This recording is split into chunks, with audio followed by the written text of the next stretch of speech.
Well, good morning, YouTube friends and family, and welcome to today's edition of the Wellness Homesteader. So as promised, today I am going to share with you how to make something called a magic pillowcase, and it makes a great Mother's Day gift. It is a very simple sewing project. It does require a sewing machine. I do not think this could be done by hand and actually stay together, but you'll learn more about that as we go along. So stay tuned. Well, before we get started on our magic pillowcase, I just wanted to share with you, I've been spending some time off and on sewing as I've learned to do some new things with my new sewing machine. So I made myself a quilted table runner, and as you see, it's a barbecue theme. This is actually a picnic tablecloth with little ants, then just various grilling things, some words, etc., etc. So I thought it turned out lovely, and I did back it with some bandana fabric, so it's completely reversible.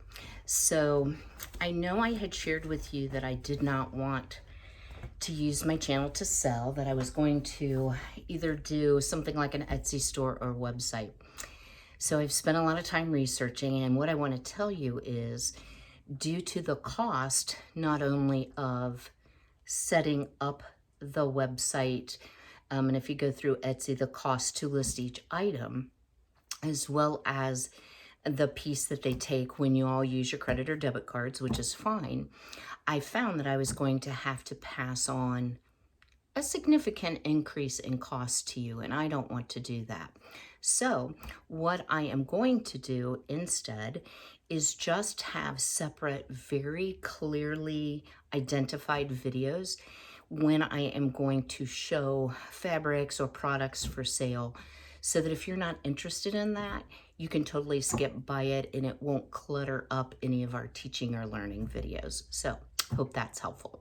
So give me just a minute here. I'm going to adjust the camera and get up on my little step, because being a short girl, I do a better job cutting if I can be raised up a little bit. So hang tight just for a moment. So I thought I'd start by sharing with you what a magic pillowcase actually looks like. So it looks like a pillowcase, right? So it's comprised of 3 contrasting or coordinating fabrics. It has a little trim piece here, but what's neat about this is there are absolutely no raw seams.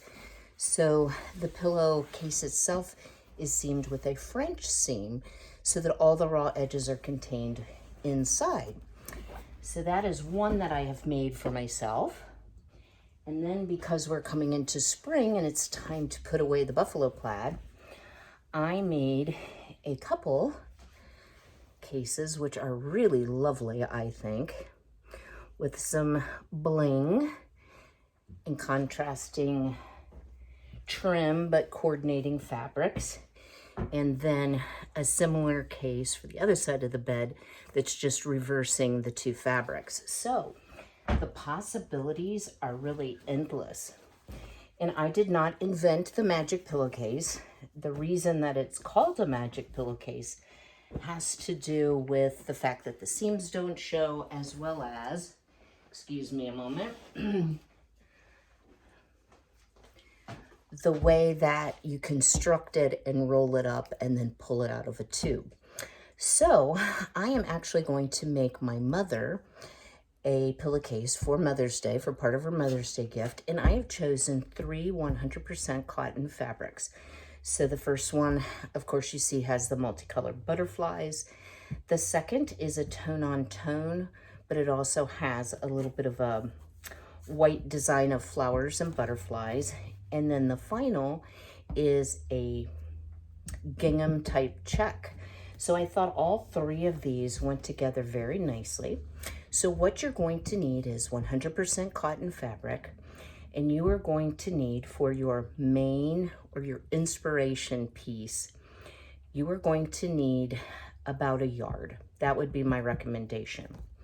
For your contrast, or the band at the top, that's actually a 9-inch piece. However, I will tell you, often when fabric is cut, Even though it looks as if they're cutting it straight, it may not have been wound on the bolt straight.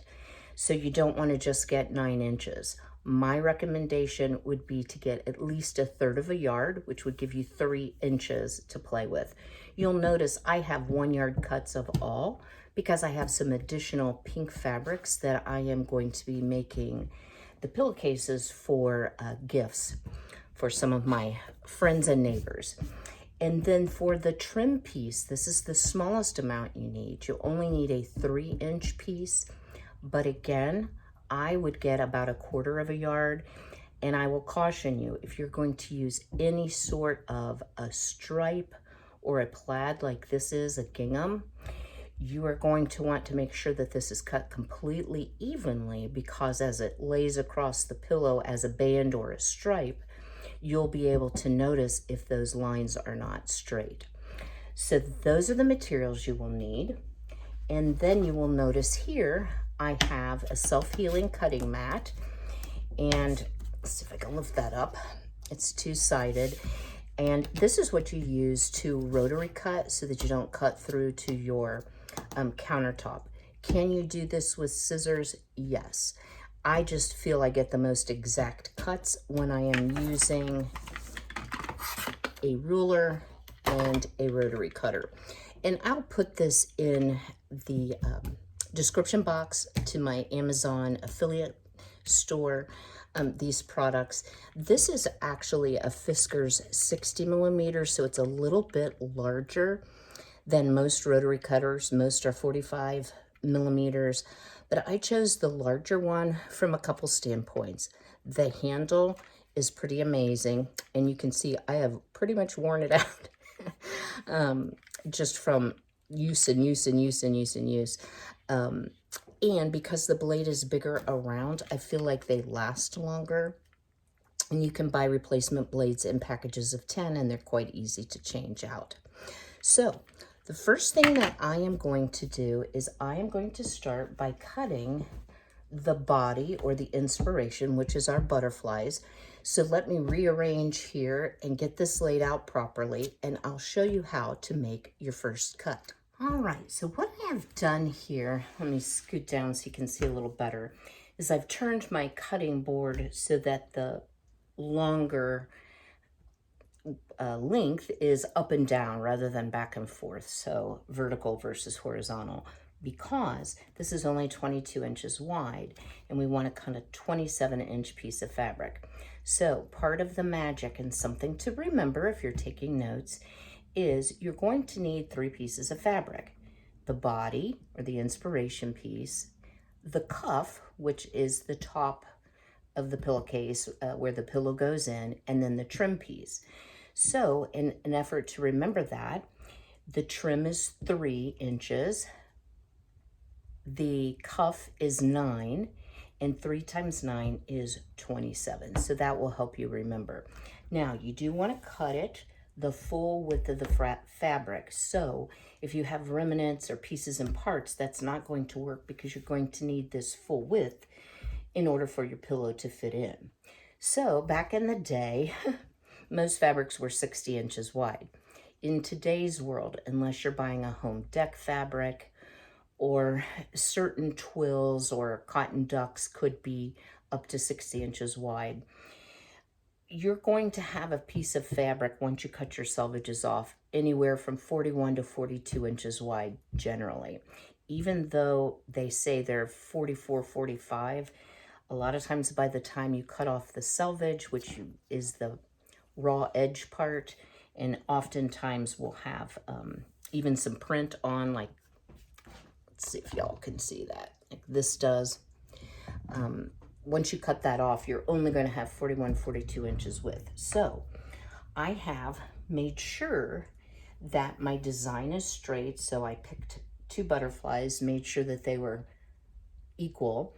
And then I am lined it up at the bottom. And what I'm going to do is use my rotary cutter up here at the other end at the 27-inch mark and cut that piece. So hang tight a moment. I'm going to cut it and I'll bring you right back. Okay, so we have cut our 27-inch piece, and I did not mention, as you lay this out, you want the folded edge to your left, the selvage end to your right.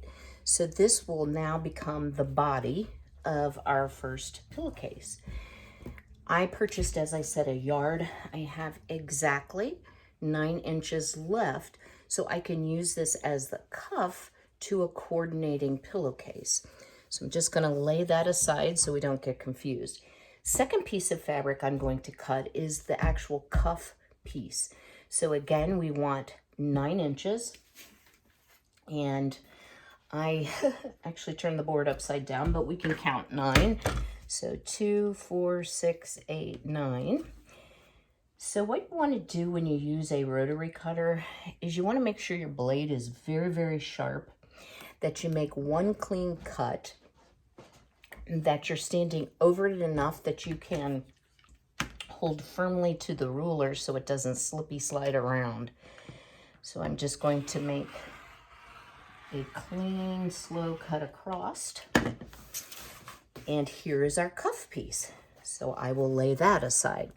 Now, just as a quick measurement here, this is more than enough for the body of a second pillowcase because it is, well, wait, nope, let me measure.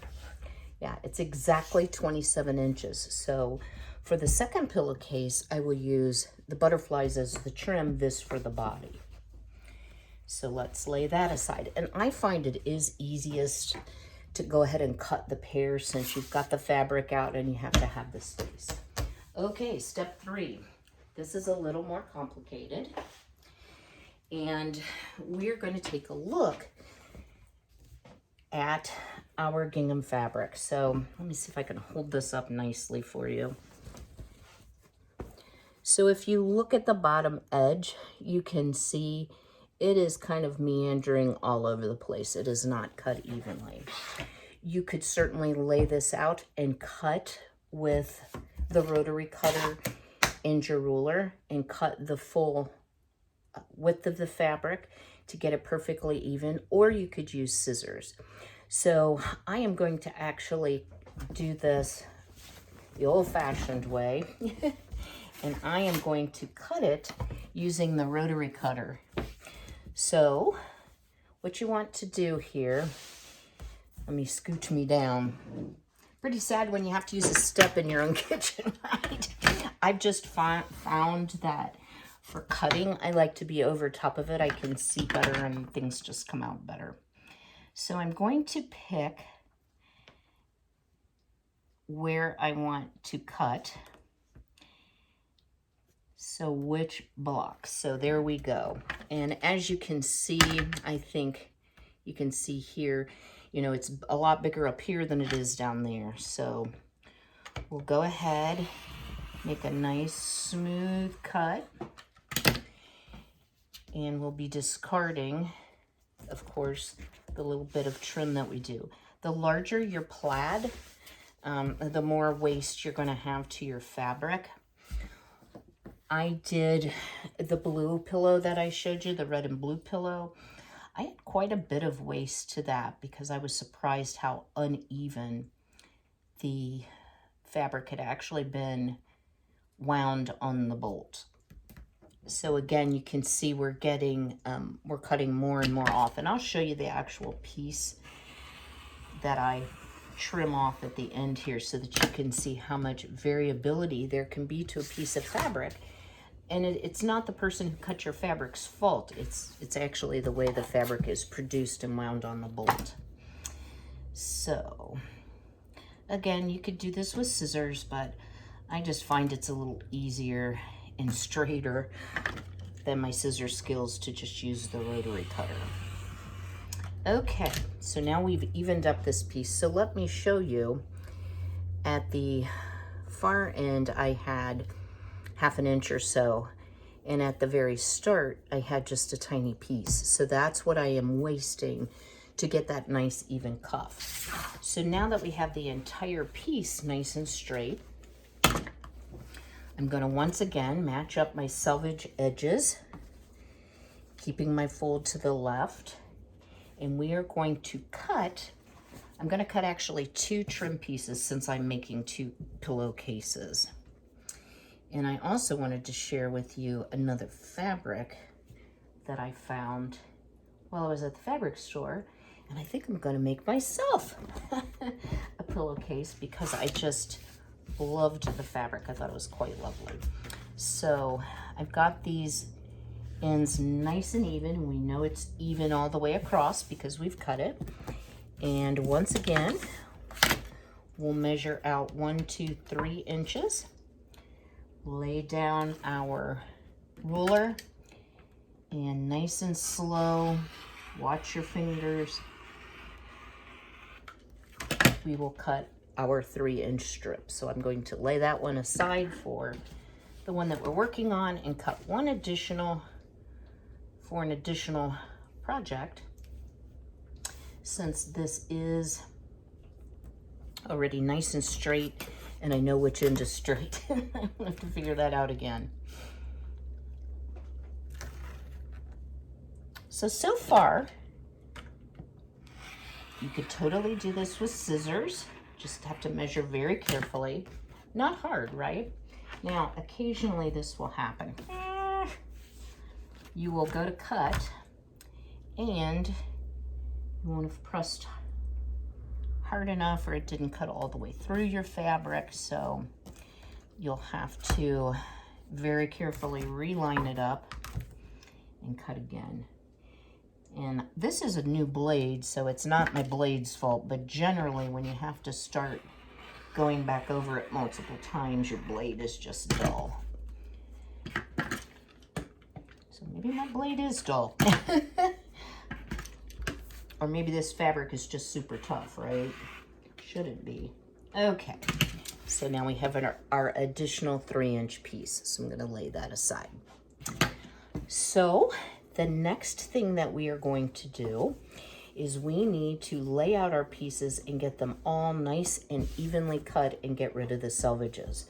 So let me tidy up here, get things laid out, and I'll bring you back and show you how to even up your pieces of fabric. All right, well, our next steps here are to even up all of our selvage edges, and I'm gonna bring you a little closer and tip you down here. So this is what I was speaking about, fabric being various lengths and not always as represented. So each of these fabrics have passed the 42-inch mark before you get to the selvage. So while they all are at least the length, or I'm sorry, width of what the bolt actually said, they don't necessarily match each other.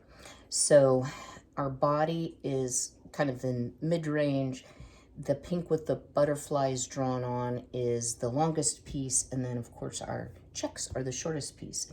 So what I've done is laid these out, and I have them straight both horizontally and vertically. I have the fold at the left, and all I'm going to do here is make one cut and even up all of these pieces of fabric, so when we sew our pillowcase, we'll be starting with same size pieces of fabric for each of the sections. So again, we are going to have a little bit of an issue because the fabric is going to be longer than what my ruler is.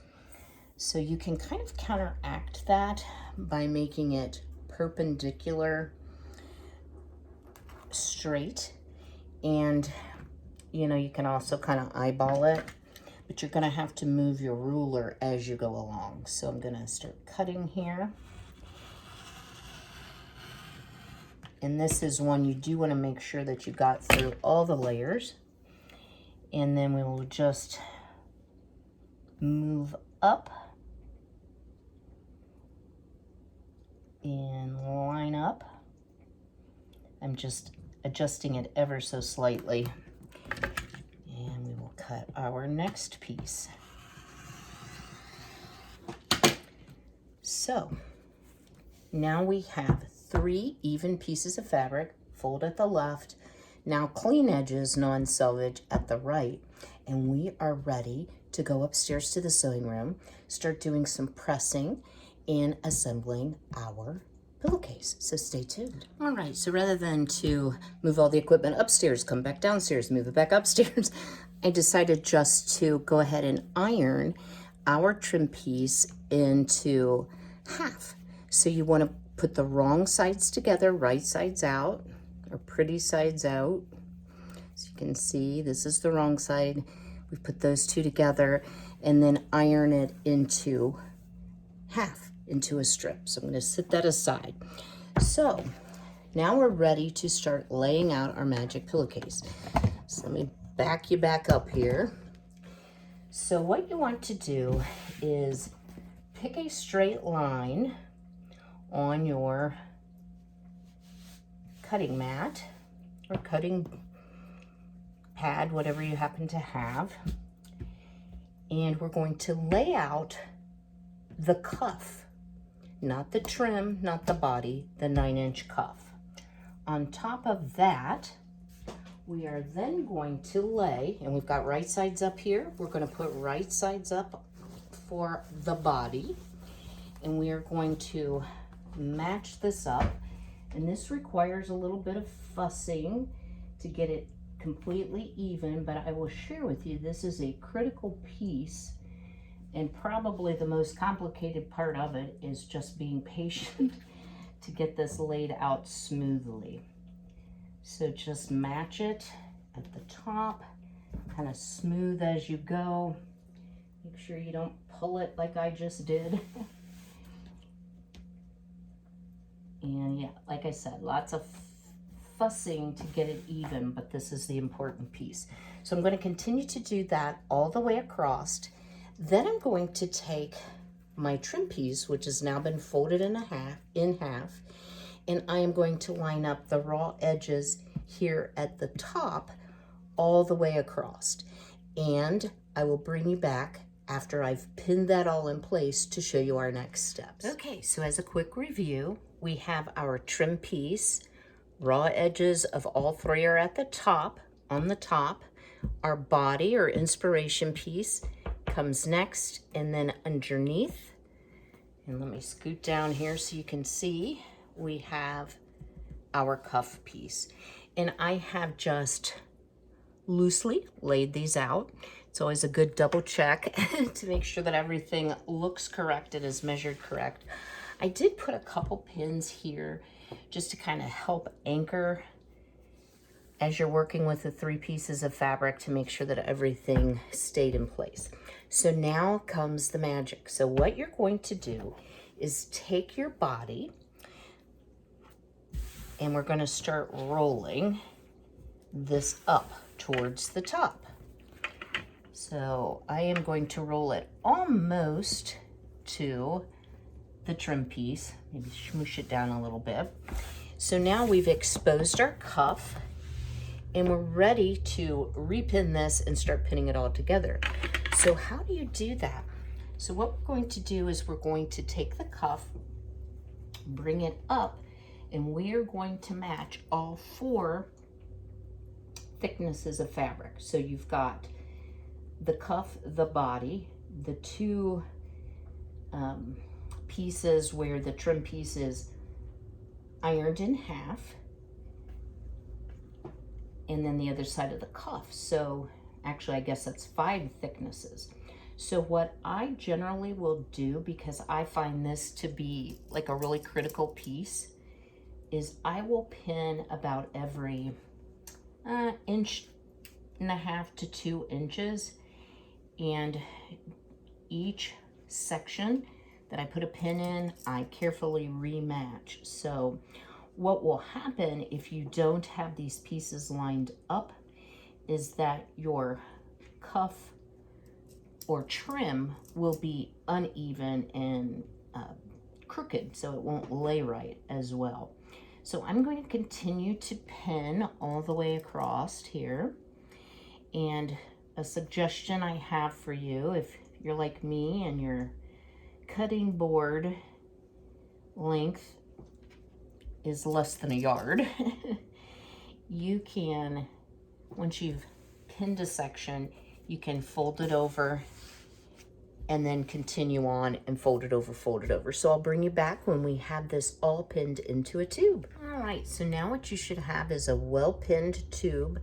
I also like to flip it over and just give a quick check to the back to make sure that everything looks lined up. Adjust any pins that you need to. And now we are ready for the sewing part. So lots of fussing around till you get to the sewing part, but that's the easy piece. So stay tuned for that. All right, so we have our tube of fabric that we're ready to sew into our magic pillowcase. So I know everyone's sewing machine is a little bit different. What I would suggest to you is, as you're stitching, you want to backstitch securely at both the beginning and end of the seam that we're about to make, because as we turn this tube, you're going to be putting some pressure or strain on this seam at the end. So that is why I suggested it probably would not be an easy project to do by hand. I'm not going to say it's impossible, because we know that maybe our grandparents or even our parents did a lot of hand sewing. I would just say it would need to be very securely sewn. So what we're going to do is we're going to make a seam that is 1/4 inch. Now my machine has a 1/4 inch measurement. If yours does not, perhaps take out one of your measuring gauges and look to see you can put a piece of like painter's tape or a non-marring tape to show you where the 1/4 inch is, because not every machine has a 1/4 inch mark. So I'm just going to begin sewing here. I'll show you just a bit of it because I'm sure you've all seen sewing before. And I'm just going to sew a few stitches, back stitch a few stitches, 5 or 6, and then continue on with the seam. So I do sew over pins. It depends on your machine or your sewing preference. So I don't see a problem with it, because it's so important that these layers stay even at the top. It's a lot easier to do if you can leave the pins in. So I'm going to continue sewing this seam, and then I'll bring you back when we have the completed sewn seam and the fabric is now in a tube, and we'll be ready to turn that out into a pillowcase. So hold tight.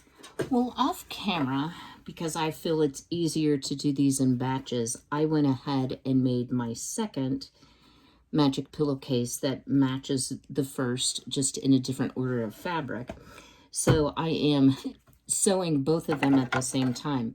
One of the things I did want to mention, let me see if I can show you. You're going to have some little threads, and I do like to trim those off before, just where the fabric is unraveled, before I turn it, so that you don't have a lot of threads that work their way out of the seam or that show within the seam if it's a light colored fabric. So what I'm doing here is just trimming off the little hairs, if you will, and I'm using some Fisker's spring-loaded scissors. These are great if you have problems with your hands, because I have trouble bending my thumb.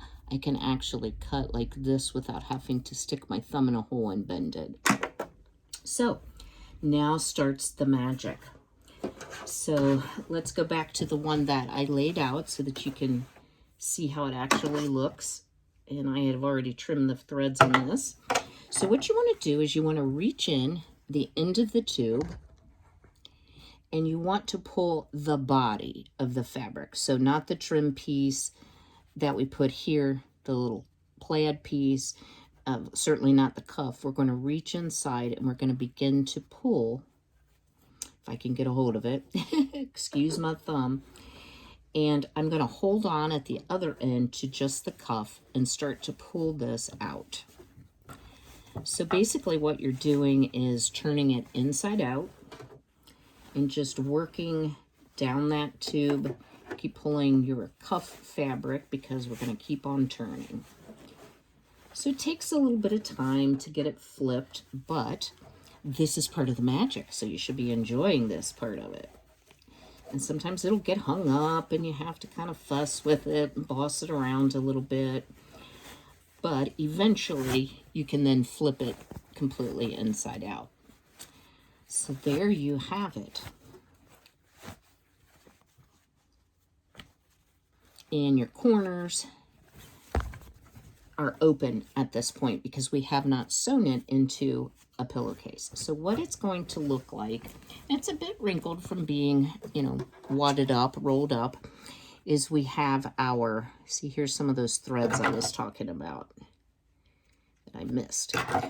We have our body, which is the butterfly. We have our trim piece, which is this pretty little gingham plaid.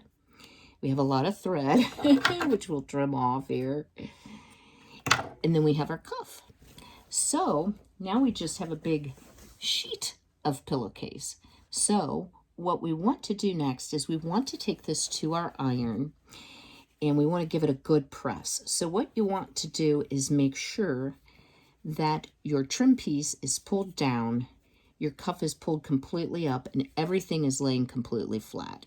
So I'm going to go to the iron, I'm going to do that, and then I will bring you back and show you our next step on how to sew a French seam. All right, so now we have our pillowcase pressed, and what you want to do, this is the folded edge, so we don't need to do anything to that, but we still have, of course, an open pillowcase at one side and along the bottom. So I'm going to just flip it over so that you can see what I'm doing. So what you want to do is carefully match up your edges and then also making sure that your trim piece is even here. We're going to pin it across the top, down the bottom, and then I'm going to take it back to the machine and I'm going to sew the seam on the outside. So the pretty side is out, wrong side is inside, and we are going to then hide that seam by making a French seam. So just as a piece of review, everything we've done so far is a hidden seam, so there's no raw edges. And when you think about pillowcases, you know, bedding in general, that's something that gets washed a lot. So having very securely sewn seams that we're not worried about unraveling. If you do not want to do a French seam, some people will turn it right sides together, sew the seam on the inside with a serger, which not only sews the seam, it finishes the edge at the same time. So that is another option too if you don't want to do the French seam. I think French seams are very simple and very elegant looking. So I'm going to get busy pinning across the top here and the bottom. I'm going to take it to my machine. Again, I'm going to sew a 1/4 inch seam, and then I'll bring you back to share with you how you trim that seam and then how we finish that seam. All right, so now we have seamed those edges together, and it looks like we've sewn our pillowcase on the wrong side. So what we're going to do now is I'm going to lay my cutting board flat, and I'm going to take this 1/4 inch seam and I'm going to trim it in half to about 1/8 inch. Now I'm going to do that with the ruler and the rotary cutter, but you can certainly do it with scissors if you're uncertain or if you're fearful that you might cut into your project. If you always put the big part of the ruler to protect your project this way and cut on this side, you never have to worry about cutting into your actual pillowcase. Once we have trimmed the seam along the bottom and the one side, then we're going to flip our pillowcase inside out. So just for demonstration purposes, we're going to flip it inside out like this. And we're going to press it. So I'm going to complete those 2 steps, come back, show you the inside out pillowcase, and talk about how we are going to complete the French seam by sewing another seam on the inside, which will completely encase those raw edges. So in an effort to be really clear here, I wanted to show you this is the piece of seam that I have trimmed off of each of the pillowcases that I'm making. And I wanted to show you a little tip. So this is actually the second case that I finished off camera, or that I'm working on off camera. So you want to turn it wrong side out, and that's the way we have it. And then in an effort to get that seam flat, if you roll it between your fingers like this, and then press it as you go along, it will help you to get a nice flat seam before you sew your French seam. So I'm going to take this to the ironing board, and then I will bring you right back and we will finish the last stitching on our magic pillowcase, and I will show you the final results. We're back at the machine. We've turned our project inside out, and what I'm going to do is sew a 1/4 inch away from the edge, so put a 1/4 inch seam, if you will, and that will encase the cut seam that we sewed on the outside so that when you turn it, there are no raw edges. So let me just kind of show you. I'll get started here and get these nice and lined up. And you do want to back stitch, of course, at the beginning and end.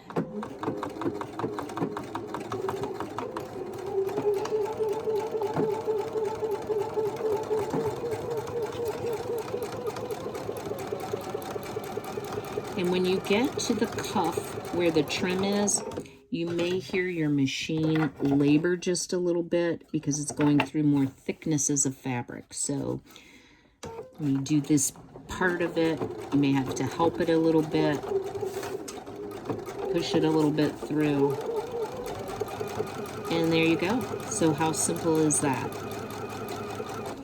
All right, I'm going to continue to sew this 1/4 inch seam to encase our raw edges.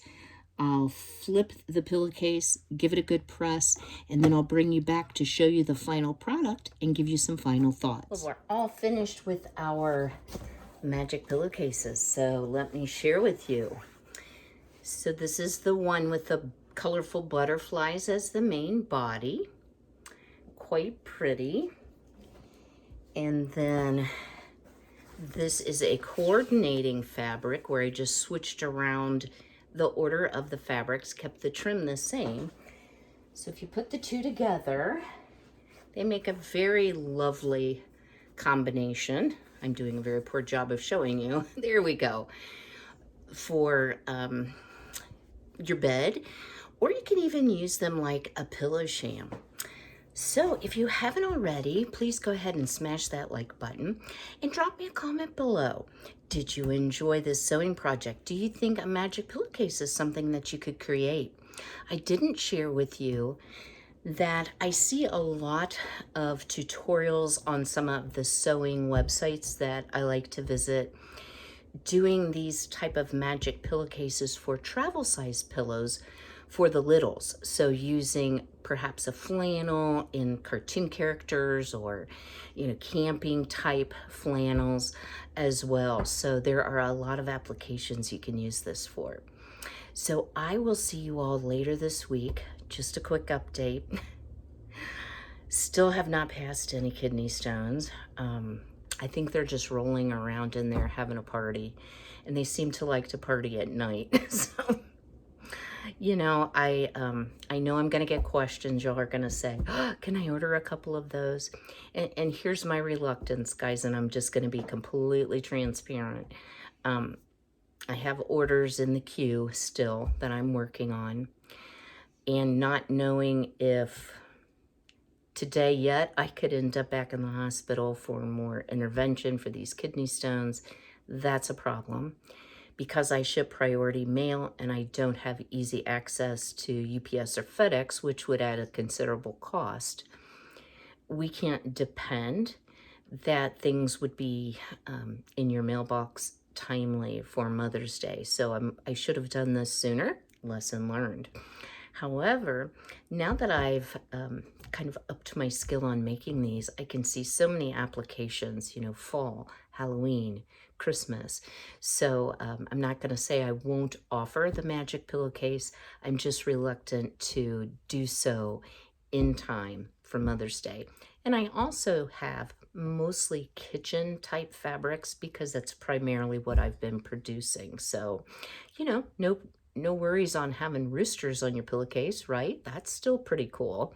So at any rate, I hope you are well. I hope you are blessed, and I will see you all later this week. Take care.